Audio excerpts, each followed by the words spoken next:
Alrighty guys, welcome back to Rock Bottom. We are here today with Dr. Dyllon. I'm so excited to have him today. He is my chiropractor and my new friend. Yes. I feel like we have like this spiritual connection. We've connected on such a deeper level through all of my treatments and my care. And I have a feeling you probably go through that a lot with a lot of people. Yeah.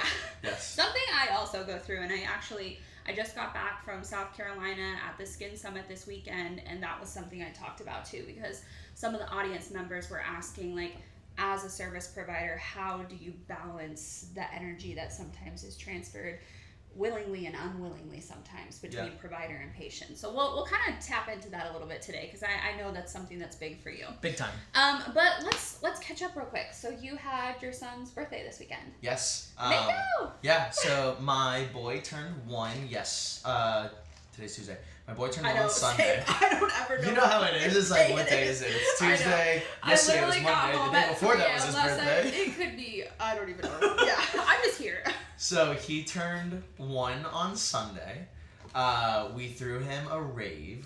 We called it One to Rave About. Amazing. He had a blast. His uncle even played like a nursery rhyme DJ set live. It was awesome. That's incredible. That's amazing. Yeah, it was fun. Actually, we can jump right into it, because piggybacking on the concept of how do you have boundaries or separation of creating relationships outside of, for me, practice, studio practice? What do you call it? I don't know, actually. Okay. Practice, I guess. Clinic, I don't know. But my thing is it can be whatever you want it to be. And so I'm standing there in the middle of my backyard looking around at everyone. And aside from family, every single person there was connected via chiropractic. Oh, really? Yeah. Oh, wow. That's it was either people that deliver chiropractors, people that promote and spread chiropractic, our chiropractic assistants, people that receive chiropractic, or family. Yeah. And so I'm literally looking around, and it's like, that's, for me, my career is my passion, it's my purpose, it's my life. We vibe a lot on that. Yes, same. Mm-hmm. And so I don't not work. Dozens of people got adjusted at the party. We're just not setting your up child's chairs. Birthday rave, and you're also let me just... Dozens of people were getting adjusted at the party. And that's how my life is. I don't clock into work and put a different hat on. I'm me everywhere that I am. Yeah. And same. I love that what I provide as a service provider creates community. Yeah, I feel like you and I align in the fact that we are the business and the brand, walking, living, breathing, branding. But it's also we're so passionate about it that it's just always around us. Yeah. Which it has its healthy moments, but then also, I struggle sometimes with switching that part off. You know, when I was at the summit this weekend, there was one of the audience members asked how do you find balance between turning your brain on and off from work? And I was like, to be completely honest, I haven't found that balance yet. I am still working on finding that balance. And so it is interesting that you say that, because it's the same for me. When I go to my girl events, I'm every single person here is somehow connected through this industry, because it's become it's enveloped so much of my life that every aspect of my life it's touched somehow. Yeah. You know what I mean? Which I think it can be healthy as long as you maintain healthy boundaries, and you still can have fun moments with your family and connect on all those memories that you were making, but then also you're still tapping into that passion that you have for your work. Yeah. I think that's so special. But now let me ask you this though. When you're out and about, just in public, and somebody finds out you're a chiropractor, and then they start asking you, oh, can you look at my neck and all that? How do you feel about that? Because that be happening to me all the time. I love that people are curious about it. Okay. My industry is so misunderstood that I agree. Most people have no idea what chiropractic is even about. Yeah. And so I love the opportunity to open someone's eyes to a new perception, or to talk to them or whatever. Now, I'll let them know this is how you can connect with me. Right, yeah. I got a text last night at 9:30 at night from someone saying, hey, do you have any openings tomorrow? My shoulder hurts.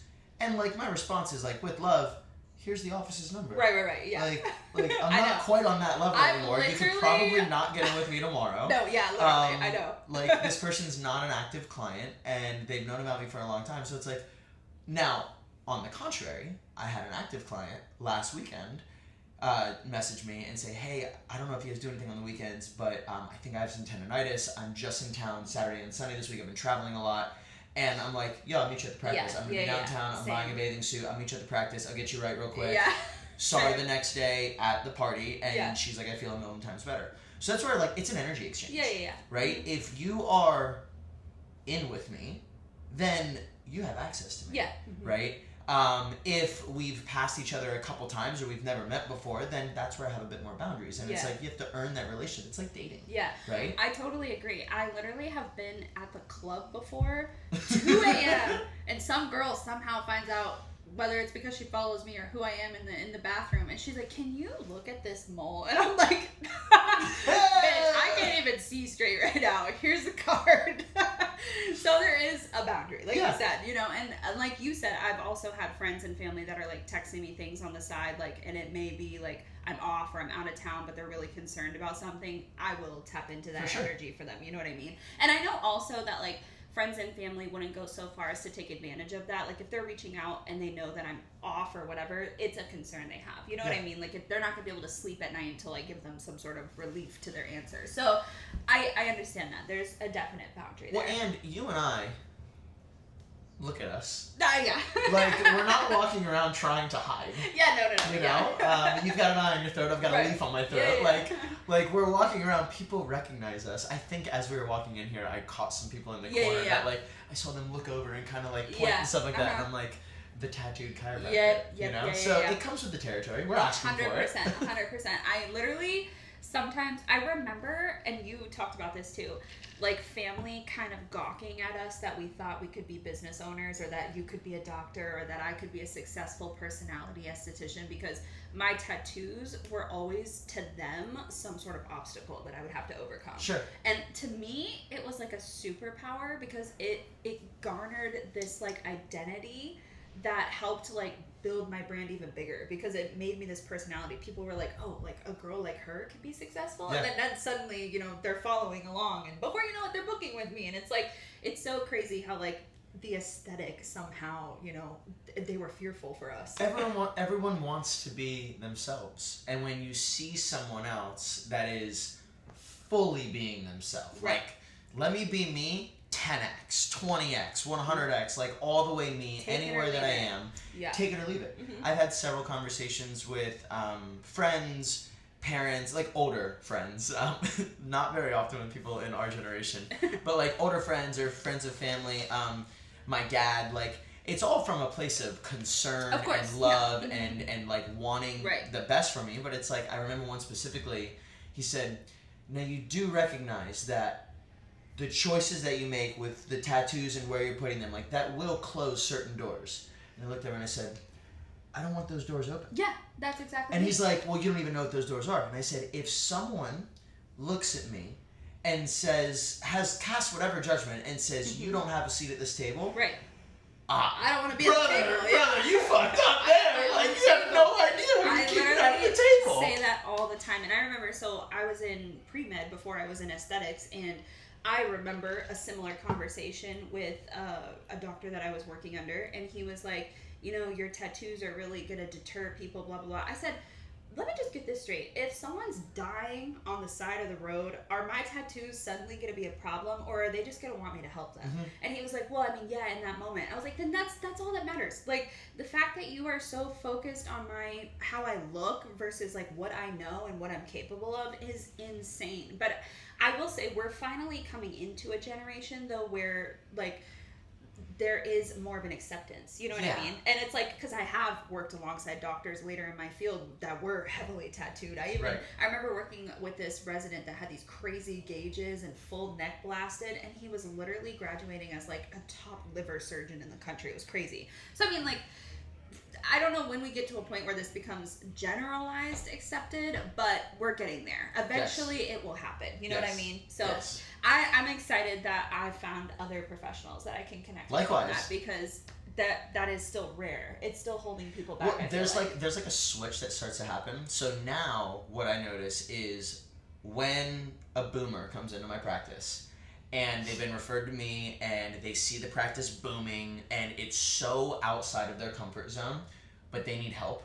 And then they meet me and they look at me like, I'm going to practice after this. Like, this is what I'm wearing today same. to work. I'm going to work like this. And they look at me and we sit down for our initial exam. I have that sense and that feeling of curiosity where they're like, okay, if this guy looks like this and has this many people out here and is explaining to me what he's explaining to me, he must know what the hell he's doing. Because he doesn't, like, fit the mold. Yeah. And so now it gets them to stop thinking the way they think that they know about chiropractic, and it gets them to open their mind to, okay, what do I not get here? Like, it opens curiosity. And I'm like, I never thought that the tattoos would do that, but they've actually been way more beneficial for my career. I'm recognized anywhere that I go. I've got to be very careful with that. Oh, true. Same. It's like I am recognized I'm everywhere on my best that I go. behavior these days. Dude, it's tiny St. Pete. I know. It's tiny St. Pete. It's like you go anywhere and you're seen. And that's, dude, if you're putting good vibes out, that's great in this community. And so that helps. And then also, I think it just, like, demands a sense of curiosity from my new clients, and a sense of inspiration from my young clients. Yeah. And so for all things, I'm like, yes. And I sit back and I go back a couple layers because, like, it's not the tattoo that does it. Yeah. It is the person wearing them that is being themselves. Yes, And so which this is me. society can't grasp sometimes, because we were talking about that at my summit this weekend. I was actually, one of the girls was talking about, like, how do you represent yourself authentically without feeling like, not shame, but she was like, you know, society's judgment. And I was actually, I don't think I've ever told you this, but when I first opened my business, my brand was completely different, because I was at first under the impression that I wouldn't get anywhere because of my tattoos. So I wore scrubs to work. My branding was all pink and girly, and I was, like, so worried that, like, it wasn't, like, I needed it to fit in with the rest of the industry. And then I think it was, like, about 3 years ago where I was like, this just isn't fucking me. That's not me. Yeah. Like, I was so pissed that, like, I hated my branding. I was like, I hate the font. I hate the colors. I hate scrubs. And I just remember, like, telling my team, like, we're going full, like, Olivia. And ever since that rebrand, I feel like not only have I grown as a human, but my brand has grown, my recognition has grown, and I finally feel like I actually feel involved in my business and my brand. Like, it's me. It's part of me. You know, my identity was better represented. And so it's interesting because in your industry too, like, scrubs are such a thing. You know what I mean? Sure. And it's like, for some reason, people assume that if you're not wearing scrubs, you're just not professional. I get that a lot in our industry too. Yeah. And so I'm sure for you, did you ever think you were going to wear scrubs at any time, or did you? No. Yeah, you knew. No chance. No. I know. I hated scrubs. Chance. I hated them. We had to wear them in school, and I remember thinking, like, because I had just got out of the medical field, and I hated wearing scrubs at the hospital, and I was like, please, like, let me just have the courage to wear what I want, because I love fashion so much. I was like, and finally I was just like, you know what? And my clients love it. They're always coming in like, girl, you got the craziest outfits on. And I'm like, that, and they're like, I know Olivia's always going to have a fire outfit. No, I didn't think I'd be wearing t-shirts. Yeah, and I know. really enjoyed that. I'm like, I just wear, they're designer tees. Yeah, Don't worry, we're keeping we it got nice. standards. But I'm like, I did not think I would be wearing t-shirts to practice. I do hella enjoy that. I like to be comfortable. Yeah. Now, talking about the tattoos, let's kind of segue, because I've actually had several people DMing that knew that you were coming on, because we actually have so many mutual clients, which I knew we had some mutual clients, but up until I recently started sharing that I've been going to you, I'm like, everybody goes to you. Everybody goes to us. It's a small city. It's a small city. I know. So, okay. So, let's talk about that. Tell me about your favorite tattoo. Okay. If you have one. Yes. I mean, it's my entire torso. I know, yeah. So, should we show the class? Yeah, absolutely. Okay. So, my favorite tattoo is my baboon. I've got a baboon. Let me get it out of that mic. There we go. Something like that. Yeah. So I've got a shaman baboon on my torso. I love all of my tattoos. Let me qualify that. But my shaman baboon is my favorite because of how it came through. So all of my tattoos, like, represent, maybe not all of them. The flowers are just flowers. But most of my tattoos represent something important to me. Either an initiation that I went through, or an experience in life, or just something like to remember where I come from, something like that. Yeah. Most of them are something special to me. And so my baboon is my power totem spirit guide. Love that. I was at a retreat years ago, and we were doing a breathwork ceremony, just breathwork, and it was the most insane breathwork I've ever done. And the breathwork was designed to, like, you were going to pass out. You were going to pass out. And before we went into the breathwork, we were instructed that if you could meet with God and ask God a single question, what would you ask them? And I sat there for a while, and I was like really trying to figure out, like, what would I ask? And finally what came through was not a question, but rather a statement. And I said, show me my guides.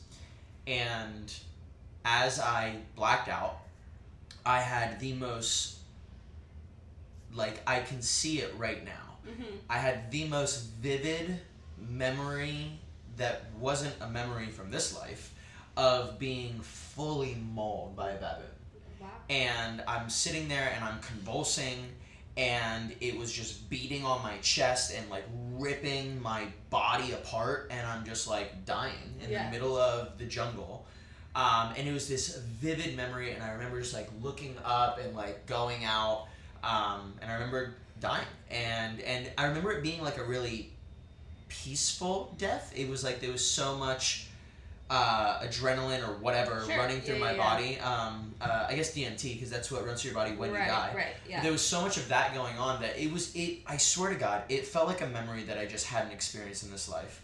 And after that ceremony, when I was kind of coming back to myself, I went and looked up what the totem animal of the baboon represented, and I felt like I was just, like, reading about my soul. Oh, no. It resonated so hard, and I was like, wow. That's really cool. That is super special to me.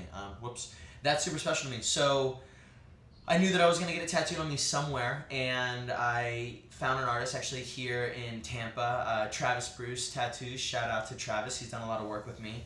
And sat down with him, told him, like, my vision, and first drawing, he nailed it. Yeah. Perfect. Yeah. So it's a baboon with an owl headdress. The owl is one of my my power animals as well. He's got an ayahuasca staff of a vine with a medicine bag on top.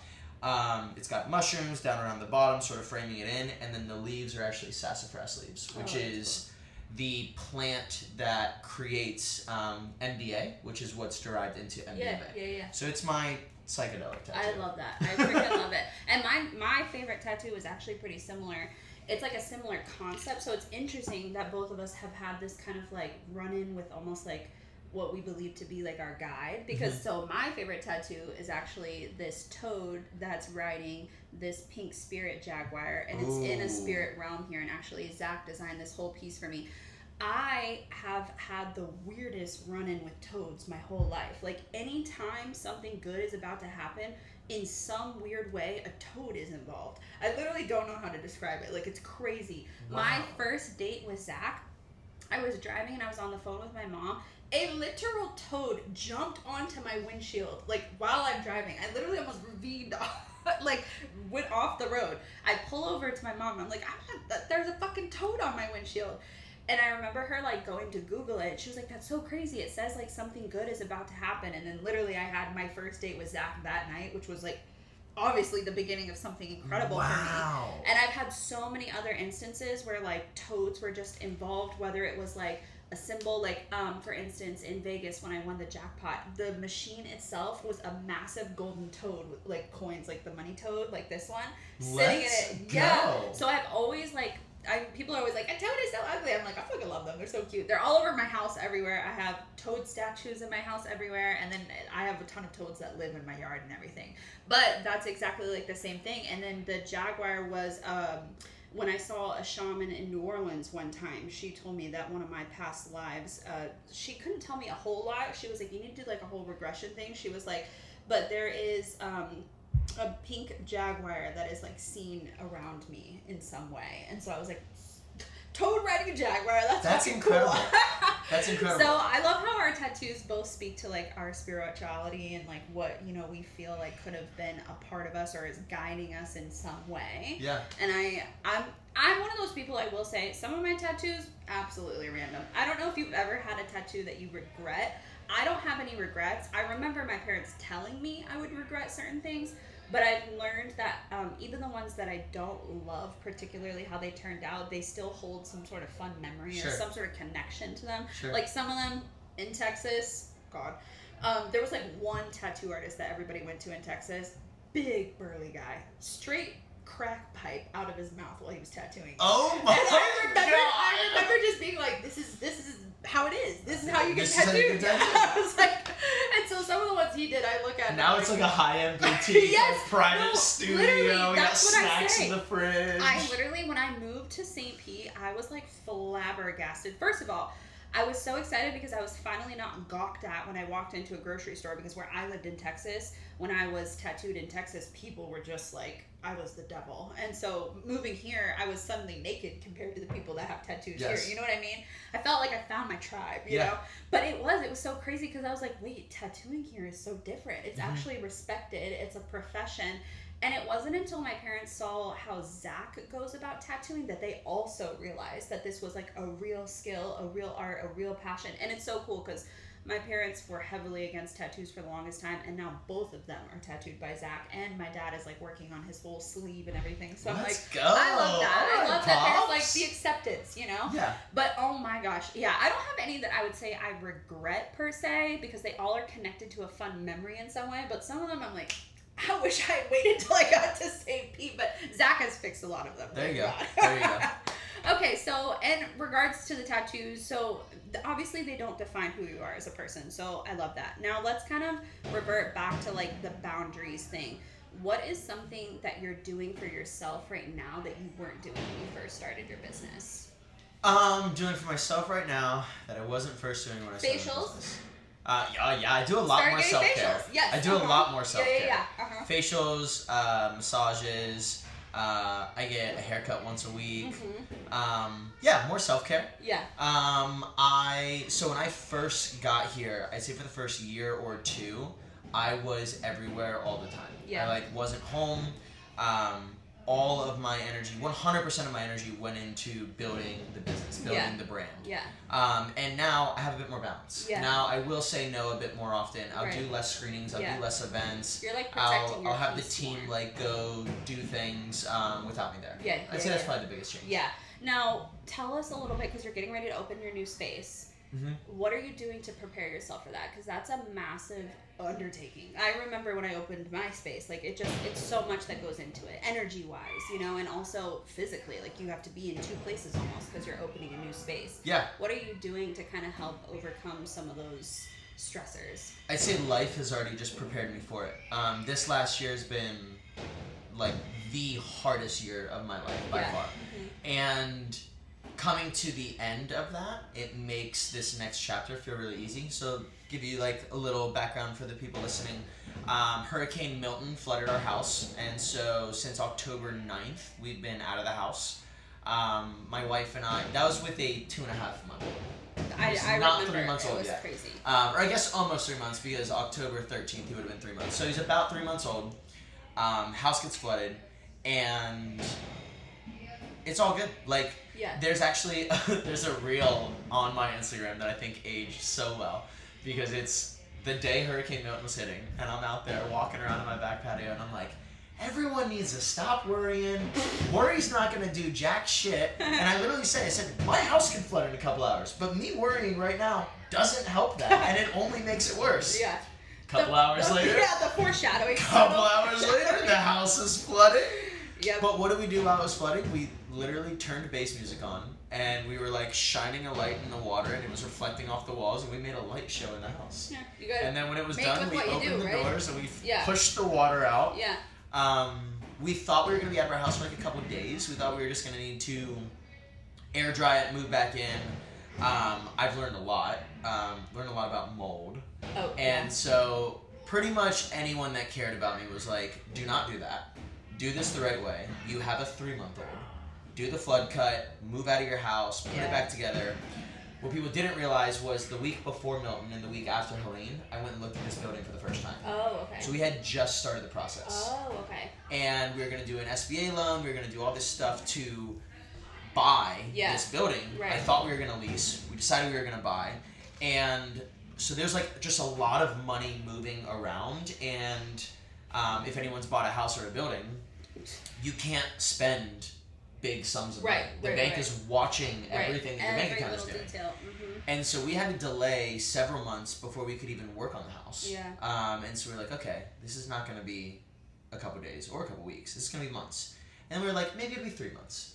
Maybe it'll be 6 months. And then we were like, maybe we'll just stop counting how long it'll be.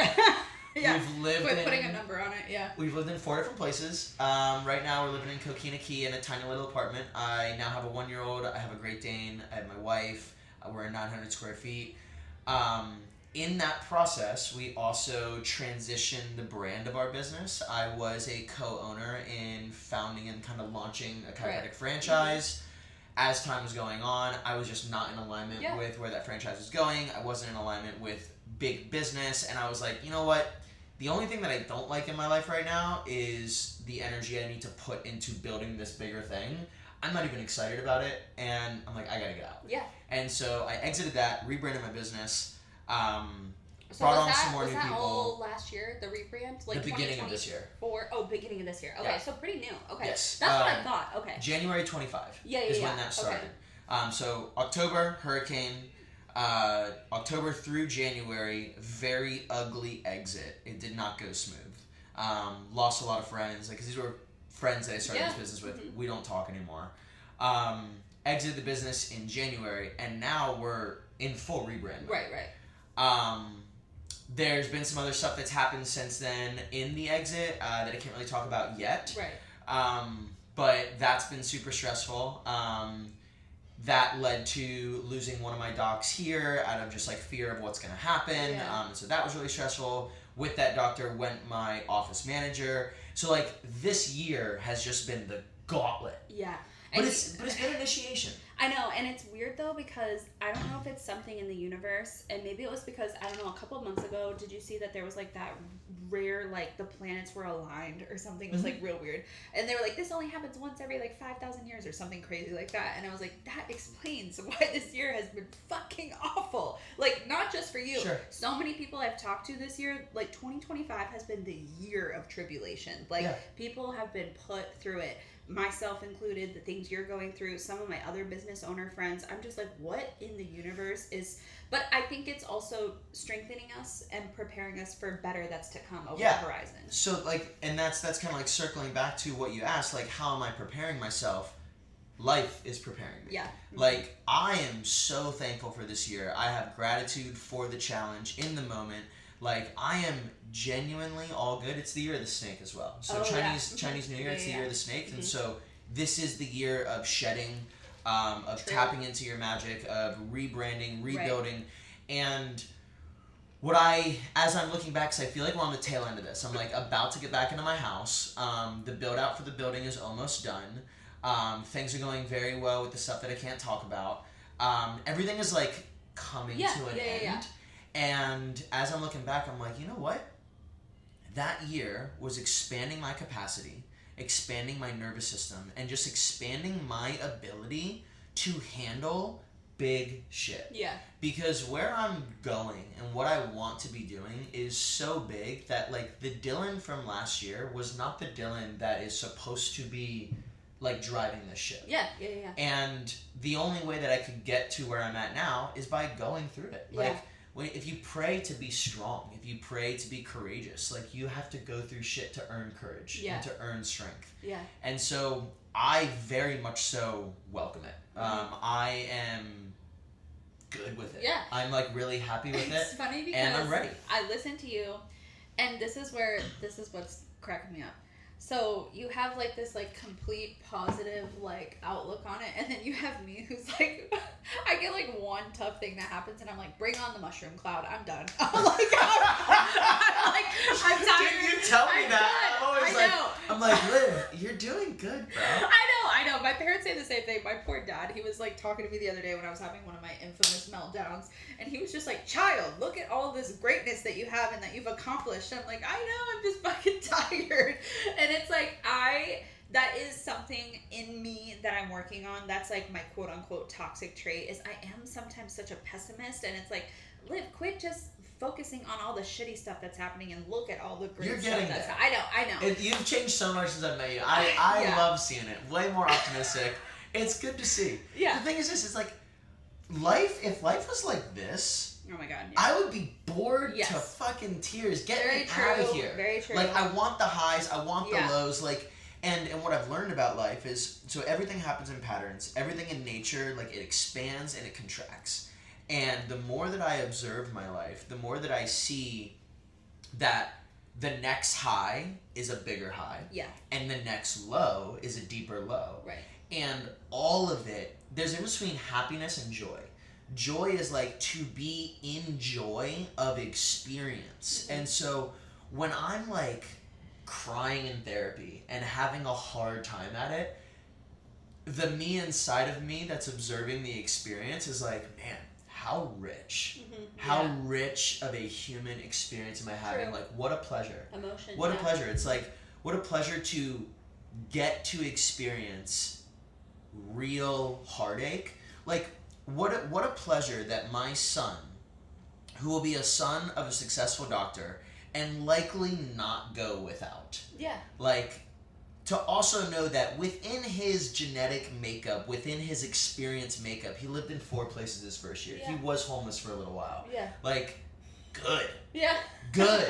Like, let's get this kid a little bit of life experience so it's not just like He's fucking literally silver one. platter for Yeah. everything.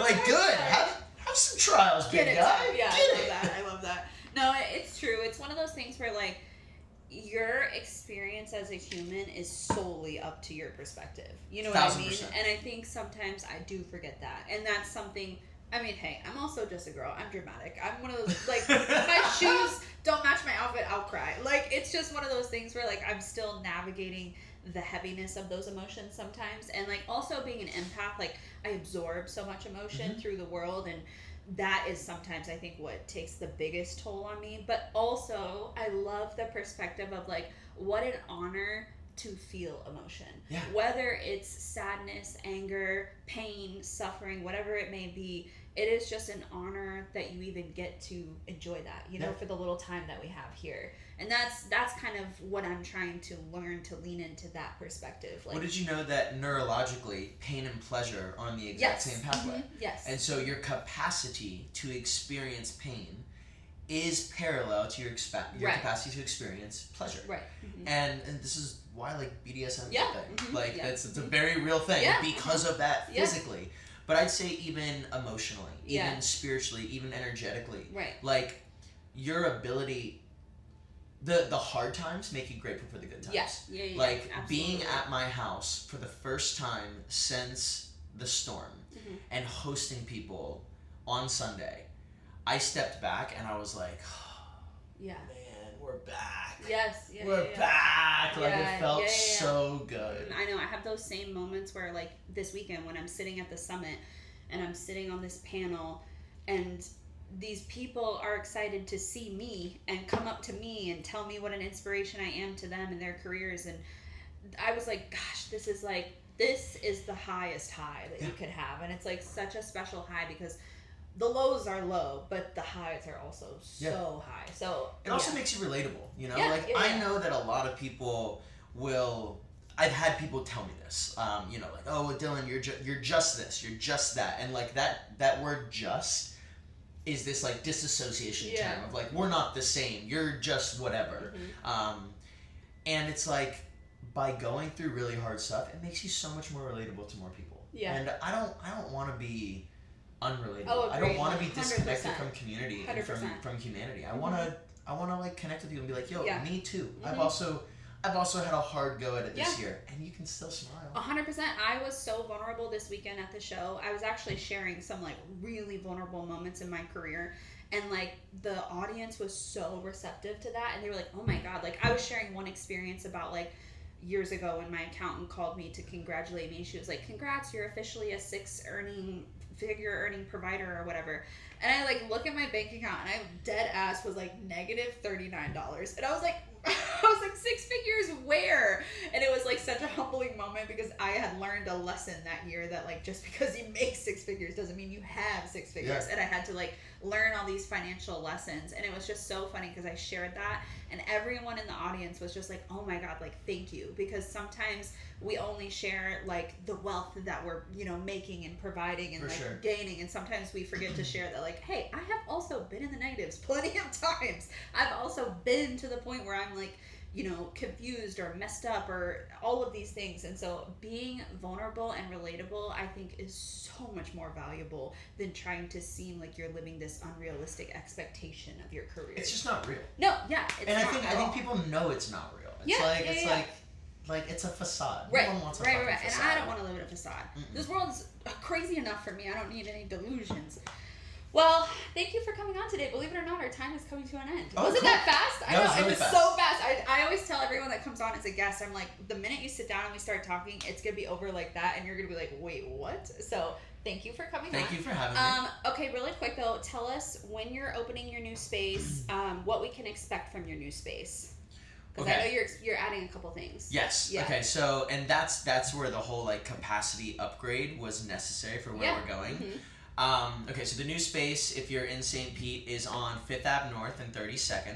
And so the St. Pete High on 5th Ave North, it's a little bit west of that before 34th Street. Okay.